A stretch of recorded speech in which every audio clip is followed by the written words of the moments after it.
Welcome to Right Now with Scrivener, where writers talk about how they work, how they develop their ideas, and how they use Scrivener, the app built for long-form writing projects. I'm your host, Kirk McElhearn, author of Take Control of Scrivener. Today, I'm very happy to welcome Tim Queeney. Tim is an author who lives in Maine and is just about to publish a book called Rope. Tim, thank you for joining me. Great to be here. Thanks, Kirk.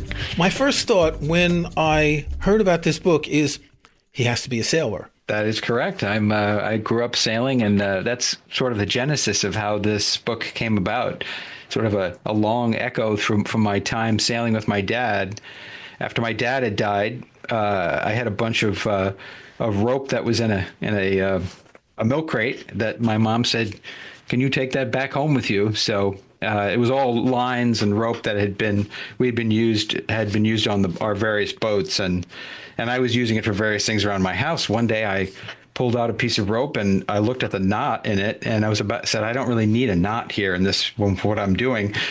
And I looked at the knot and I realized, wow, my dad's fingers tied that knot. And so I said, I can't untie that. I got to keep that in there because that's a physical manifestation of what he was sort of in the world. So, and that kind of got me thinking about rope. So you are apparently the former editor of Ocean Navigator magazine, and I'm trying to imagine what sort of articles you have in Ocean Navigator magazine. It was really for offshore sailors, or people who wanted to be offshore sailors, people who wanted to go offshore. By offshore, you mean that people who go far enough off the shore that it's serious sailing? Yes, and for example, transatlantic or sailing across the Pacific, that sort of thing. So pretty serious sailors. So it was a fairly serious magazine. We ran some pretty heavy-duty technical stuff that the other magazines wouldn't run because they were trying to get more of the day sailor, windsurfer crowd, and that's not really what we were aiming for. As I started reading your book, I was looking around, do I have any rope? And I actually don't. Well, I have a couple of pieces of rope here and there, but it's not like rope is a thing. And I mean, I've always known about rope. It's one of those things that you can't avoid. But the only place I can imagine really using it a lot these days would be on a sailboat, perhaps on a construction site. Am I missing anything in current rope use? Yes, actually, it's widely used in many industries. For example, the arborists, the people who work on trees, they use lots of rope. The military uses quite a bit of rope, and the actually offshore for heavy duty moorings, for big moorings that natural gas tankers will tie to, for example, in deep water. It makes much more sense to use rope than to use wire, because wire is much heavier, and if it's deep enough, the wire can't even support its own weight and will break. So rope is used there as well, but it's also used by alpinists and cavers, spelunkers. So it's around. Yeah, see, now all these things I hadn't thought of that are all of a sudden making sense. So this book is a microhistory. Mm-hmm. It's looking at one particular item through history and how it was discovered, in this case, how it's evolved, etc. I like this kind of book because it lets us look at history through a lens that we didn't think of. And it's a way of discovering things we just don't think of, things that are hidden from us. Right, exactly. You don't think about rope because it's in a way because it's been so omnipresent through history that it's been sort of forgotten in a way. No one's ever really written a book about rope before, other than very technical treatises. There's a extremely technical book that a fellow in Great Britain wrote about rope, but it's only for heavy duty rope enthusiasts or manufacturers. But yeah, it's a big thing, and you don't think about the fact that. For example, the pyramids, when you think about the pyramids, you think about ramps and you think about workers or slaves, and you think about the stones that were used. But nobody thinks about the fact that you need to have rope, because you can have 1,000 people standing around a 2-ton stone to move it, but not all of them can get their hands on that stone. But if you put a rope around it and extend it out in front of the stone, all 1,000 of them can drag that stone.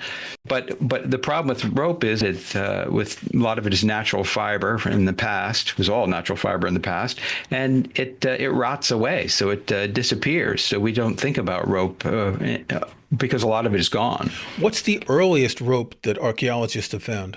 That is a fascinating figure. That's a question I ask people, and most people think back that it's like the ancient Egyptians. But the oldest piece of rope was actually found in a cave in southeastern France, and it's 50,000 years old. And so it was being made by Neanderthals. Neanderthal peoples were actually making rope, and the people who found it, the scientists who found it, have made the case that this represents abstract mathematical thinking by Neanderthals, that because you have, in order to make this is a little very tiny piece of 3-strand rope. In order to make 3-strand rope, you need to first twist the strands in one direction, either right hand or left hand. Then you have to twist each of those 3 strands together in the opposite way that you twisted them individually. So in order to make the 3-strand rope, so the 2 twists work against each other to help keep it together. So this 50,000-year-old little piece of cordage exhibits both the S and the Z twist, and it's 3 strands. So it definitely requires that you're paying attention and thinking about what you're doing when you're making this. So actually, Neanderthals could do this. It's pretty amazing. Are these some of the same caves where we have the oldest cave paintings? They're similar. This particular cave is in southeastern France near the Rhone River, and it's over time part of the cave has collapsed, but it's not. I don't think there's any painting in this particular cave. But this cave has been very rich, lots, because it's been occupied by various peoples down through time. So there's been many things found in this cave. And rope doesn't fossilize or get trapped in amber or anything like that? That's a good question. There might be some ropes stuck in amber somewhere. I think it tends to rot away before the amber could encapsulate it. Because of course these early ropes were made from they just were using tree bark, the inner part of the tree bark called bast, and other things, and grasses and that sort of thing. So in the 19th century, for example, almost all rope that was used was tarred. They run it through vats of tar to keep the water out, especially for marine use, and so that rope could last. But something like this untreated rope wouldn't last very long. Does anyone speculate on how the idea of rope first came about? I mean, if I think of Tarzan in the movie swinging on his vine, and you think, okay, can we make something that's like that vine that we can use for whatever reason? Do we have any ideas, speculation? Well, I think that is the speculation, that the original use of rope was very thin vines that you could manipulate. Of course, Tarzan swinging on a vine, you'd need a pretty thick vine to support a human. But for most things you want to do with rope, like just organizing your stuff is a great way to use rope. If early uses of rope, just to put things in bundles and tie them together, gives you incredible advantage. Or the livestock, for example, that early peoples had, to make sure they didn't wander off, they could tie them to a tree. I mean, that's an amazingly revolutionary thing, because now you can keep this animal captured and it's not going to just leave on you. At what point does a rope become a string, or a string become a rope?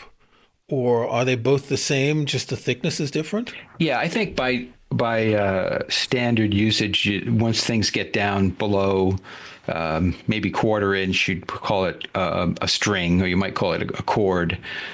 What I did in this book was I took a very wide definition of rope. So I'm talking about cordage, thin material, and I'm also talking about wire rope, because the original cables, as you called them, were actually made to ape what natural fiber rope looked like, by using strands and putting them together. In fact, you can still see they still make them that way today. So wire rope. You see them on bridges. Yeah, exactly. Wire rope is a type of rope.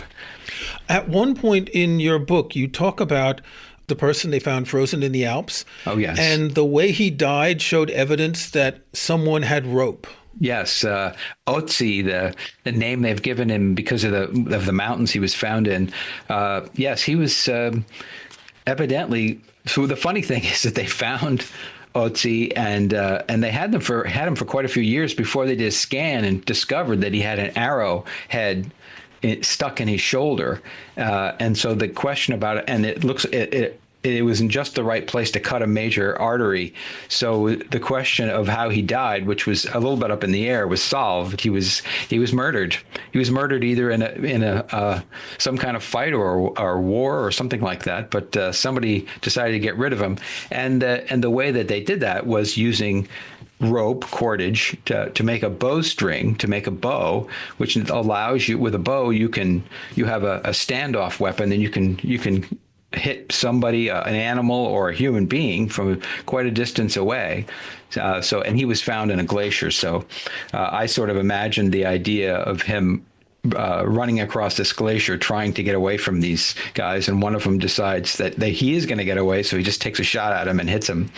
But this also shows that whoever shot him had mastered the ability of rope to take advantage of the energy in a piece of wood, right? So the wood bending and then pulling back, and it's the rope that allows him to do that, right? Right, exactly. That's right. And he had a bow with him in his backpack, and several strings.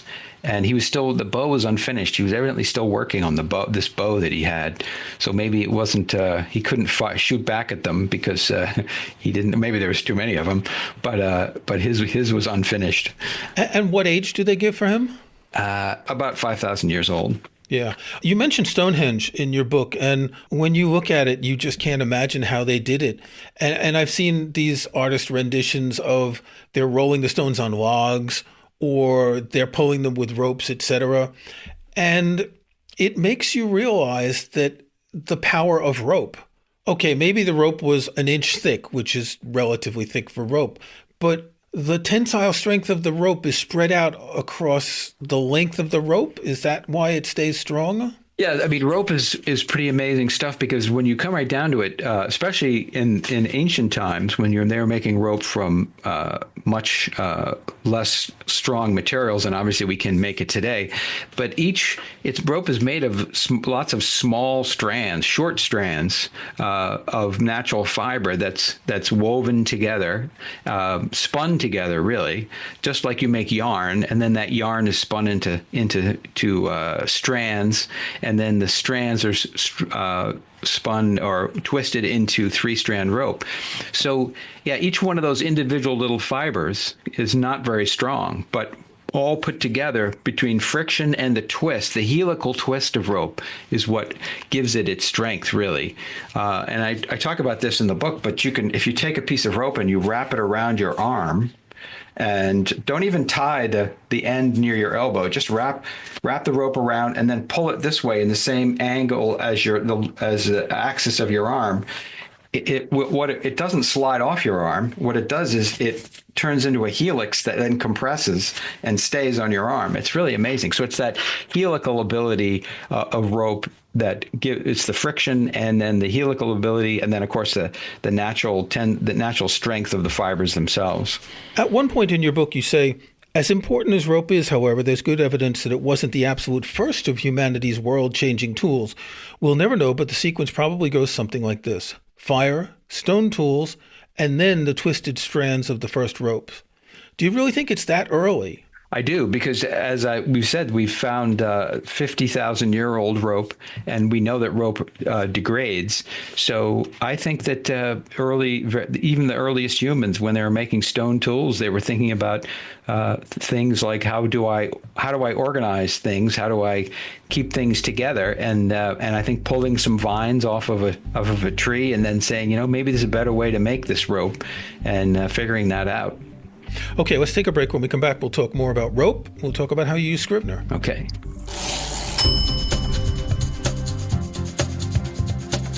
Writing a book, screenplay, or even a long article is a juggling act. You need to find the right words and the right structure, keep track of research, and refer to notes.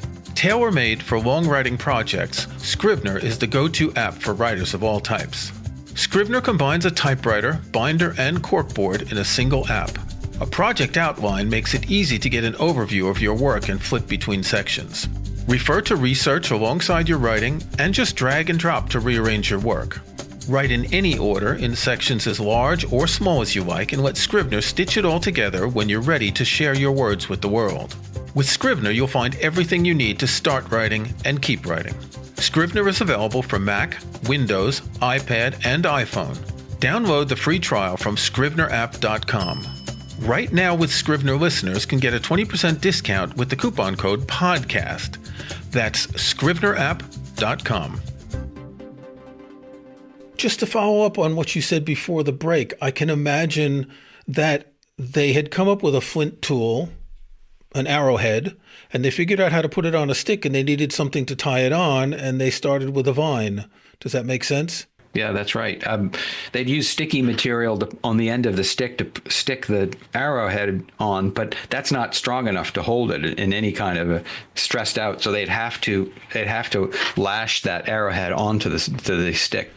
A couple of years ago, I think I saw a random video on YouTube of people tying knots, and I thought, when I was young, I had one of those knot boards, right? The peg board with the knots and the little brochure of how to tie them. And there are like 3 knots that I can tie in my life. And I bought a couple of pieces of rope. Oh, that's good. I bought a couple pieces of rope, and I vowed that I would go on the internet and learn how to tie knots. And what I was thinking as I was watching some of these videos is knot tying is black magic. And when did rope become this tool that could be, I'm trying to think of a better word than tied, but can manipulate it in all these different ways to do different things? Yeah, I think it's right from the very beginning. A rope is really, in a lot of ways, not very useful unless you can knot it, unless you can end it some way.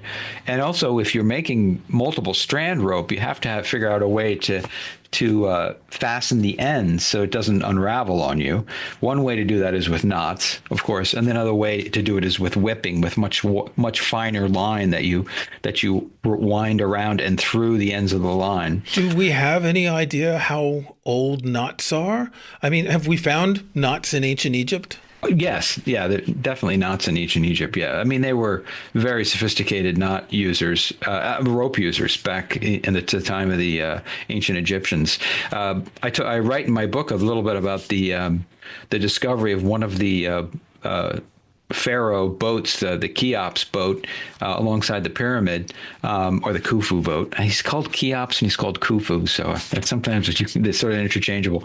But yeah, it was found in a pit, and it was all disassembled, and it was a boat evidently for the pharaoh after he had died to sail in the underworld, the afterworld. But alongside all these pieces of cedar that were used to make this rope, there was also to make this boat, there was also a huge pile of rope that looks like it was rope that was made yesterday. It looks beautiful 3-strand rope, and that. When I first started researching the book, that really blew me away. I had no idea that they made such sophisticated rope thousands and thousands of years ago. Didn't the Chinese make fancy ornamental knots a long time ago? Yes. Yeah.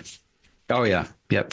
Chinese ornamental knotting is tied up with Chinese culture, and also it has sort of good luck and I don't want to say occult, but significance in Chinese culture. Yeah.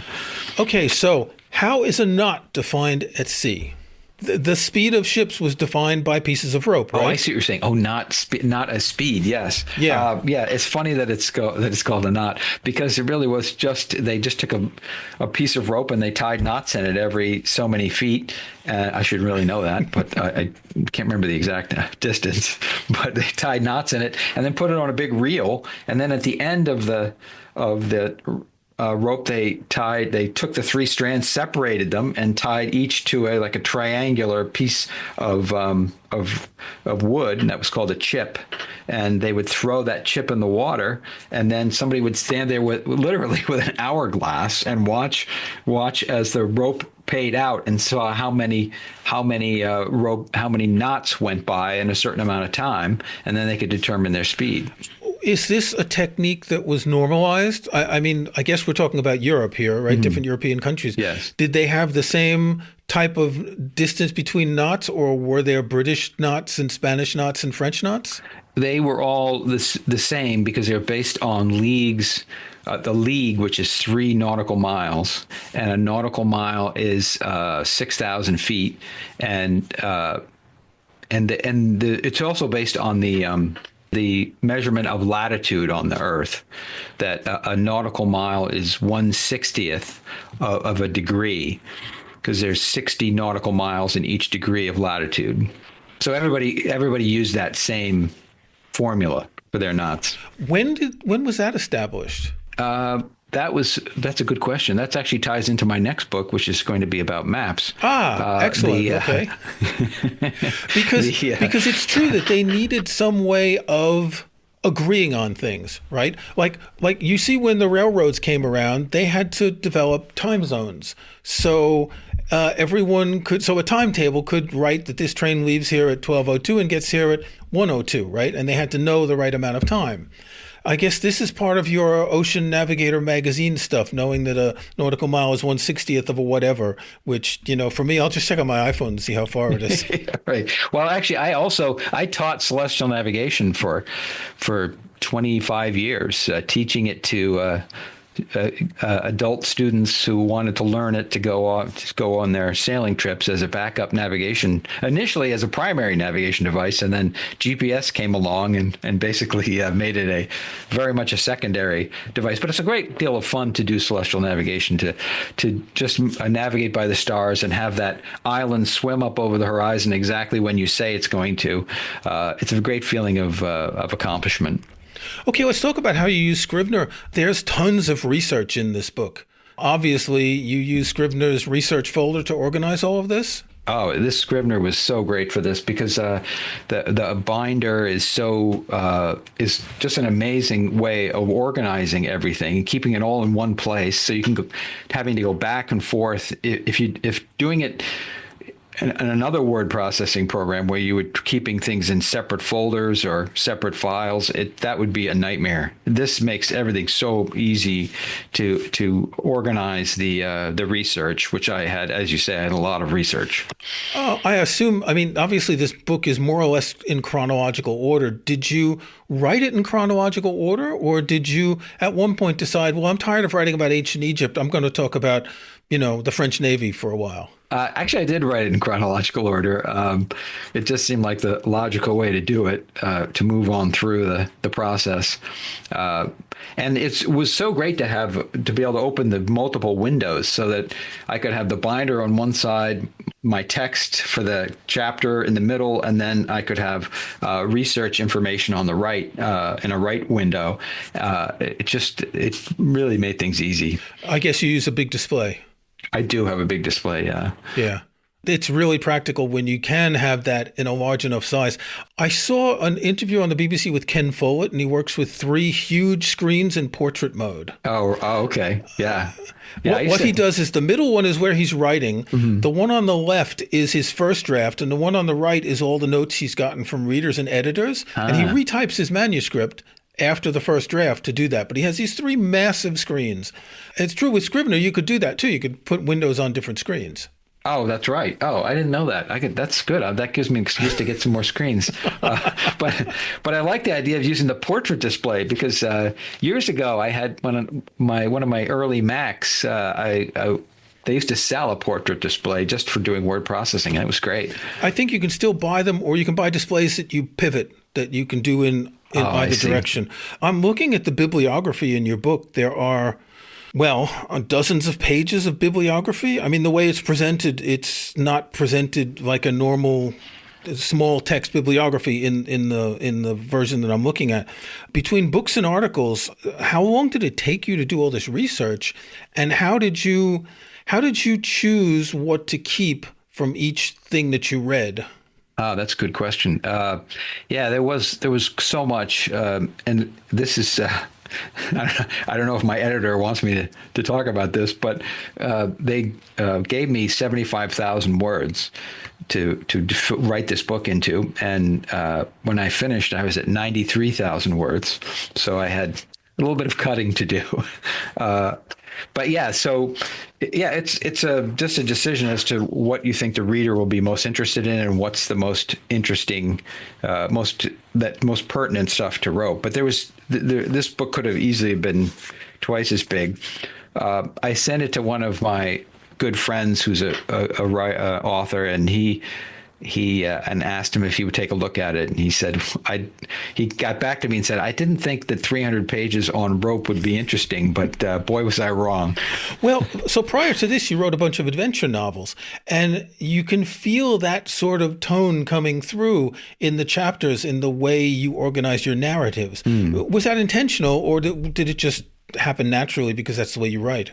I think it happened fairly naturally, but I did make the effort to start each chapter with a story, because I think that's a great way to get readers interested, and there are some great stories, so I wanted to include those. So every chapter has a bit of a story to start it. What did you leave out? You said you cut out from 93,000 to 75,000 words. Was it just bits of each chapter, or did you have to cut entire chapters out? I cut bits and pieces here. I wrote a long section on the movie Rope, the Hitchcock movie Rope, just because it was titled Rope, and it's a very interesting, but it was a bit tangential because the rope doesn't. While it's about interesting and necessary prop, it doesn't really have that much of a role in the movie. But I was fascinated by the way he shot the film and used movable walls and to shoot everything in in the length of a magazine, of a film magazine. So that's it. I did cut some things out, definitely. On your website, you say that you reference a Stanley Kubrick film every 2 minutes, and we're nearly a half hour in, and I haven't heard a single Stanley Kubrick reference. I actually have some friends who will actually put the watch on how long it's going to take for me to talk about Kubrick.